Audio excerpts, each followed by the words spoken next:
Fulham had been stable in the Premier League since their arrival in 2001, but they were drifting slowly back towards the Football League. Owner Mohamed Al-Fayed wasn't about to abide that one, so he hired Roy Hodgson and his new manager just about transformed Fulham into European finalists.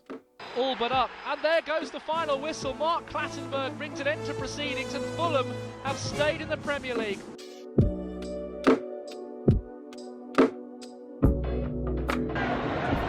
Drop for Beasley, it may do for Barton, Joey Barton!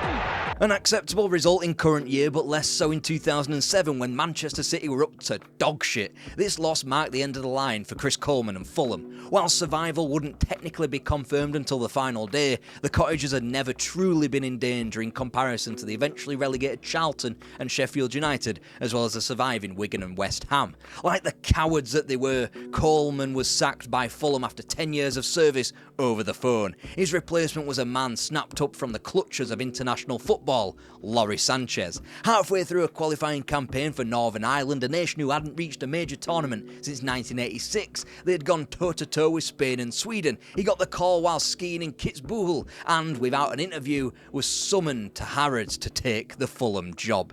Coleman had left him and the club one parting gift, the acquisition of New England Revolution star Clint Dempsey. He'll become much more important later on. For now, Sanchez had to decide to take the job, which he did, clawing back Dave Besant to the Cottage, who was due for the chop thanks to the ownership. The same ownership who demanded Sanchez choose Fulham or his country and not both. So if he couldn't go to Northern Ireland, he thought he'd bring Northern Ireland to Fulham. Aaron Hughes and Chris Baird were the new signings in defence, Stephen Davis brought into the midfield, and David Healy was signed to lead the line. Almost 10 million quid spent. Sanchez didn't stop there. The mad trolley dash continued with yet more bulking up of the spine, from Paul Konchesky at the back to Danny Murphy through the middle and Diamanti Camara up top. 13 players in, 13 players out. First mistake it was by Jens Lehmann in the Arsenal goal.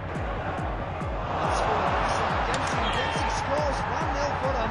And Keane, there it is, the opener for Spurs. Not a great half so far.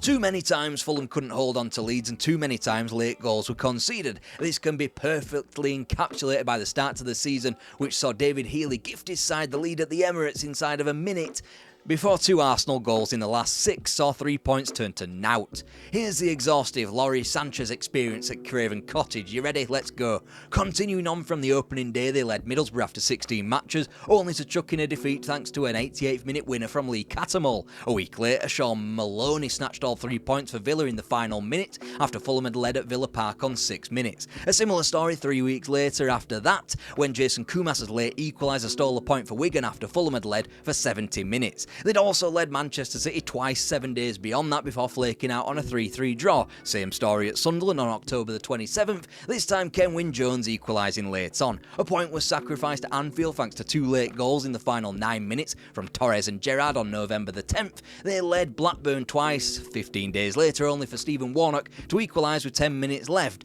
Had games been 80 minutes long, Fulham would be 6th. As it stood, a home defeat to Newcastle on December the 15th, again thanks to a late concession, left the club in the drop zone and Roy Sanchez at the job centre considering his options. He tried to change far too much far too soon, but he had ultimately left his successor with all the tools necessary to continue.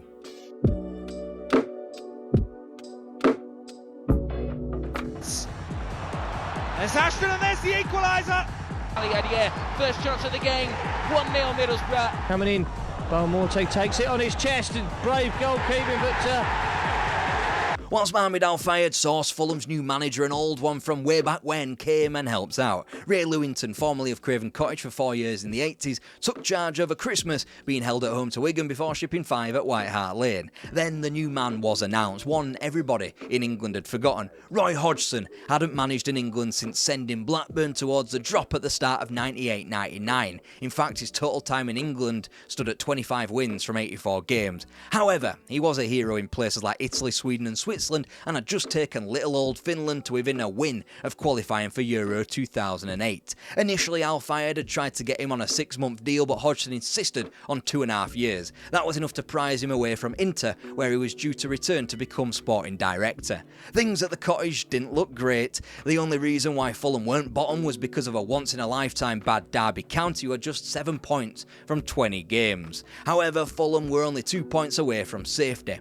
Instantly, Hodgson brought in players he knew, Brede Hangeland for defence and Eric Neveland for the front line. Sadly, the experienced Jari Litmanen would be stunted by heart problems and he wouldn't get onto the pitch after signing. It wouldn't be until February the 3rd and a 2-1 triumph at home to Aston Villa that Hodgson got his first win. That wouldn't be an instant fix. Fulham failed to win for another 5 weeks and didn't score again until a March draw at Ewood Park. There was zero momentum. Brian McBride scored the winner at home to Everton on March 16th, and it was his and Bullard's returns from injury that gave Fulham finally another dimension. But not even the whipping boys of Derby could be beaten. In fact, Fulham were one of only 2 teams that wouldn't beat the record-breakingly bad Rams that season alongside Newcastle. A home defeat to Sunderland was desperation stuff, but once again Brian McBride dug Fulham out of another hole the following week, scoring in a 2-0 triumph at Reading, a team who'd they'd been broiled with in a relegation scrap. But the fixture list stopped relenting. The visit of Liverpool was next and they handled them comfortably 2-0, whilst a trip up to Manchester City was going even worse. Losing 2-0 at half-time as it stood, Fulham were 45 minutes away from ending their 7-year association with the Premier League. The defender, has he? His camera, he's got the shot in and he's beaten Hart. Take the spot kick against Joe Hart. Hart saves it, and there's Murphy, will tap in the breaking free. Can he finish? He can, and Diamanti camera. Fulham were safe for the time being, from certain relegation to now being just 3 points away from salvation, and fellow relegation rivals Birmingham City to come next. The Cottagers had another proverbial cup final to play in. Inside, Jimmy Bullard swings it in with his right foot. McBride! McBride! An opportunity for Eric Neveland. Can he finish it for Fulham? Yes! The goals of Brian McBride and Eric Neveland combined with Robbie Keane's winner for Spurs at the Medeski meant Fulham were somehow out of the drop zone ahead of the final day. The torment though was far from over. For one, the difference was only goal difference. Then you had to factor in Reading's game against the single worst Premier League team of all time in Derby. Also, Birmingham weren't yet out of it as they hosted Blackburn, who had nothing to play for. Important. Borderline offside decision maybe, but Murphy was definitely onside. Dreadful defending from Portsmouth. Really bad defending. Nobody picking up the little midfield man, one of the smallest players on the pitch. But thankfully, Derby weren't thrashed by 8 goals. Fulham lived to fight another day. Staying up by the skin of the teeth, Hodgson was determined not to let it happen again. By the end of May, he'd recruited 2 free transfers in Zoltan Gera for the midfield and an experienced goalkeeper in Mark Schwarzer, who had just snubbed second-choice roles at Bayern Munich and Juventus to be Fulham's number 1. It was the beginning. West Ham were raided for Bobby Zamora and John Pantsill. Everton were relieved of Andy Johnson for £10.5 million as an option to replace the injured Diamanti Camara. Meanwhile, even some of the lesser-known acquisitions in Dixon Atuhu and Chris Smalling would become important. Overstruck the cross, but it's bounced kindly for Andrew Johnson and Fulham have the lead. It's in towards Rooney. Tevez is there at the far post, and Manchester United. If I told you that Fulham only scored 1 more goal than they had done in the Great Escape season of 07-08, then you'd naturally be thinking of another tumultuous campaign.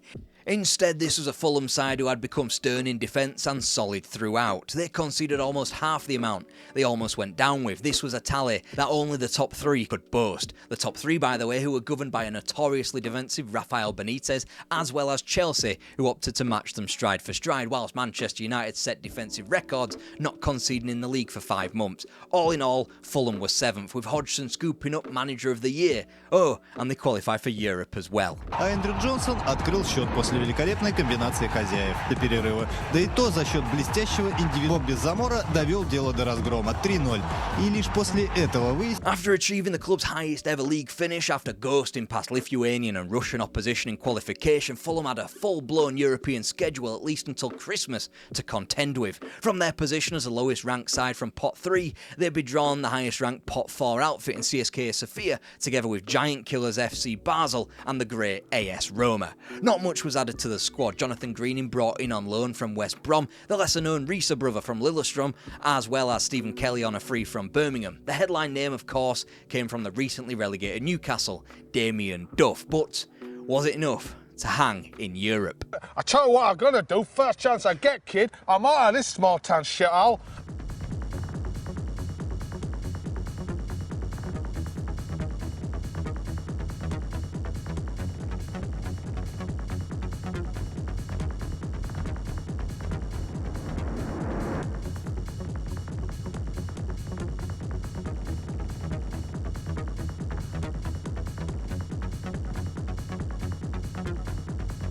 Bobby Zamora had shunned the criticism he was getting, as well as a £5 million move that had been agreed with Hull. Ultimately, he would be vindicated for that come the final match day of the groups, after sneaking by Basel on home soil, as well as being unfortunate to have been beaten by Roma in the Olimpico. A Zoltan Gera winner against CSKA Sofia on match day 5 had left things cut and dry going to Switzerland for the final group game. A Fulham win and they were through. Zamora came up big time at St Jakob Park, netting 2 in Fulham's 3-2 win, which just about changed the club's season. And you'd have thought that these swanky soirees to places like Italy, Bulgaria, Switzerland would have a detrimental effect on things back home, but they didn't. Here they were on Christmas Day, sat comfortably in 9th. And whilst they would eventually sag into the bottom half, it was completely understandable, given what was to come around the corner.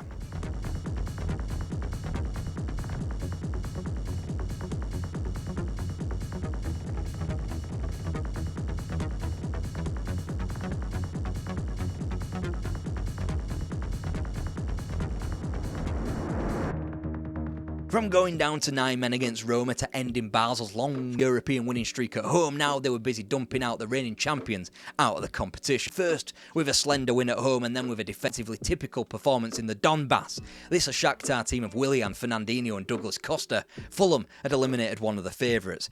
Could the draw get any harder? Of course it could. Juve were next, and Fulham could be grateful that the old lady took their foot off their necks with the scoreline at 3-1. The Cottagers would need a minor miracle to progress. That increased even more so when David Trezeguet netted after 2 minutes. Fulham now needed 4.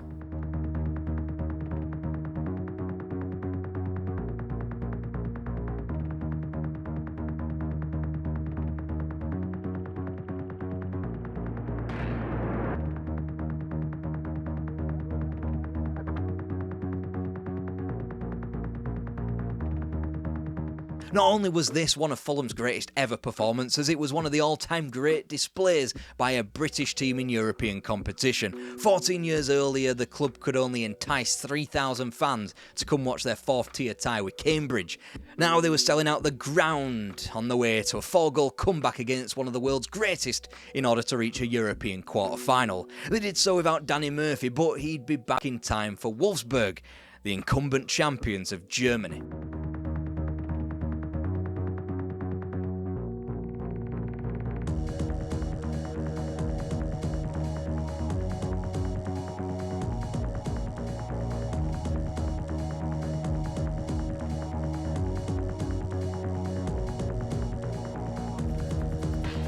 In any other normal universe, Fulham would have been morally shot to pieces by Wolfsburg's late away goal, and yet that advantage was wiped out within a minute back in Germany, thanks to who else but Bobby for England, Zamora. Come the Final Four, Fulham were the obvious outliers now. It was a field that contained 6 European Cups, 5 of which were Liverpool's, and the Cottagers were the only team who had yet to play in a European final. Next were HSV, where the final would eventually be played on May the 12th.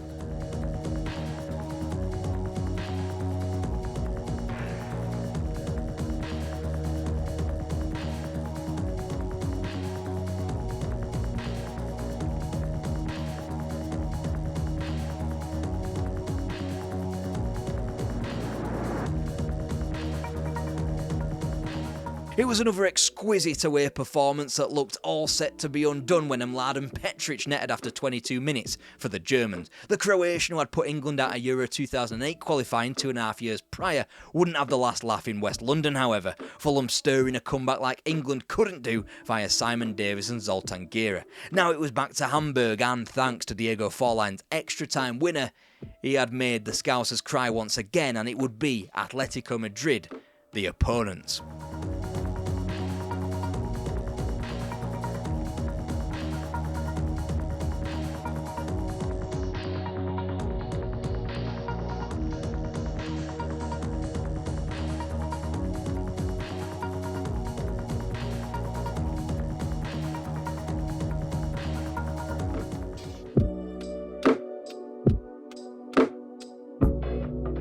Fulham were 4 minutes away from penalties, which aren't a lottery, but in a 12-yard battle between the experience of Mark Schwarzer and the youth of David De Gea, they had as good a chance as any. Still, Bobby Robson's winning of the 1997 Cup Winners' Cup remains the last time an English manager won a European trophy. And yet, that wasn't the end to the heartbreak in the summer, known as 2010. Nope. Roy Hodgson's contract was up, Liverpool knew it, and they opted to replace their Champions League winning Rafael Benitez with the Fulham man. He'd be out of a job again come Christmas. Meanwhile, at the cottage... 15 seconds left in the 90. Dembele. And he's won it! Mamba though. That's dangerous. Hughes just managed to turn it away, but Klasnic just turned it in and... Mark Hughes, who never really had his heart set on the job, was in, knowing he was third choice at best behind Sven-Göran Eriksson, who rejected them, and Martin Jol, who was thwarted by Ajax. Meanwhile, Hughes had to juggle a raft of contracts running out, from Danny Murphy and Dixon Atuhu to Paul Konchesky, as well as Chris Smalling's £10 million sale to Man United. Moussa Dembele was repurposed into a central midfielder and was the one true good deal made in 2010 at a £5 million snip from AZ Alkmaar. Mohamed Al-Fayed had sold Harrods for $1.5 billion. Was this profit trickling down? Have a guess. The season had started in unbeatable fashion though, as the Cottagers didn't taste a loss until October the 16th. Then again, they'd only won one game, the one we've just shown you against Wolves. Whilst Bobby Zamora had signed a new deal, it took him less than a game after inking the contract to break his leg. Meanwhile, Mark Schwarzer was being denied a move to Arsenal, and to top it all off, a statue of a club legend was unveiled. No, not Johnny Haynes or George Cohen, but Michael Jackson. I'm Michael Jackson, and welcome y'all to my crib. Jamon, motherfucker. Sure, they were skirting the relegation zone on Christmas Day, and Mark Hughes faced calls to be axed. On the other end of the festivities, Fulham recovered to finish only a place and 4 points behind their all-time great performance of the 08-09 season, again with a defensive record that only the top three could better. With Birmingham City winning the League Cup from 18th place and Stoke occupying 13th but grabbing the other European spot on account of their FA Cup final appearance, Fulham were a long way from European qualification, except that wasn't wholly true. England were due a spot in the Europa League's first qualifying round thanks to the winning of the fair play record. Atop that particular table, Fulham. The boys were back on tour. Chance, new signing Riza with the cross, Zamora with the step over, and Johnson with quick feet to tuck. Murphy proti Vukovića i to je 2-0. Kelly, down назад, Сидвелл виконує подачу. Amid rumours that Aston Villa were in for him, Mark Hughes blobbed on Fulham, resigning just 11 months in charge. He never would get that Villa job. Thrown into the shit at such short notice, and the deadline of Hughes' release clause, which he was quick to activate, Fulham went back in for Martin Jol, now a free agent. Thrown into the deep end of competitive football in pre-season, which began at home to NSI Runovic on June 30th and via Northern Irish unit Crusaders RNK Split of Croatia and Dnipro unpronounceable last name, Fulham had earned a shot at the group stages again. This time they went into the final group game of a much weaker group holding all the cards and a home tie against the group whipping boys, Danish side Odense. They were 2-1 up against the Danes with the clock slowly ticking away. Then they took a fall, a Baye Gibi fall. The man who scored a last gasp equaliser that sent Wisla Krakow and knocked Fulham into the knockout stages. Now it was obvious that the Cottagers were facing diminishing returns.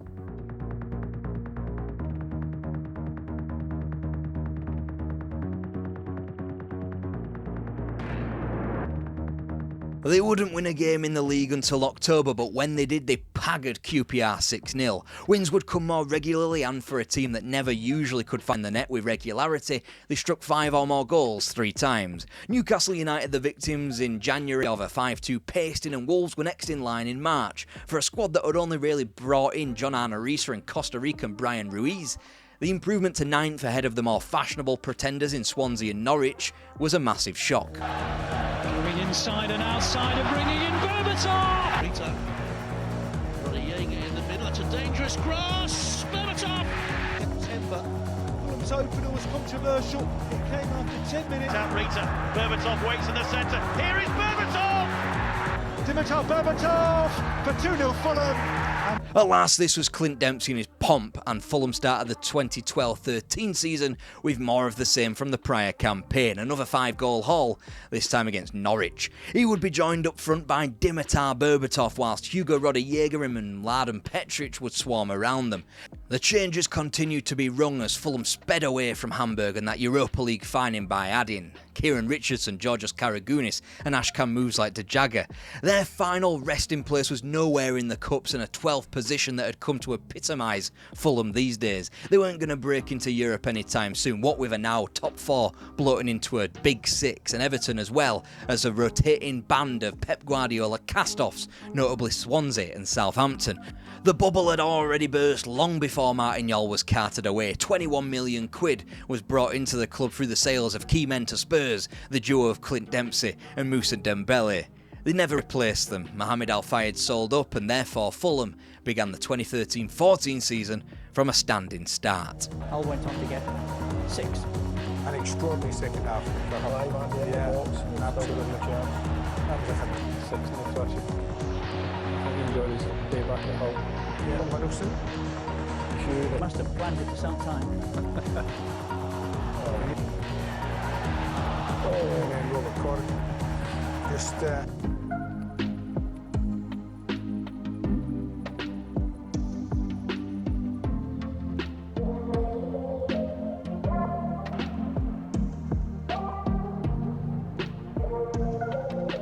And if you're still craving some football videos from the 2000s, have a go on this playlist.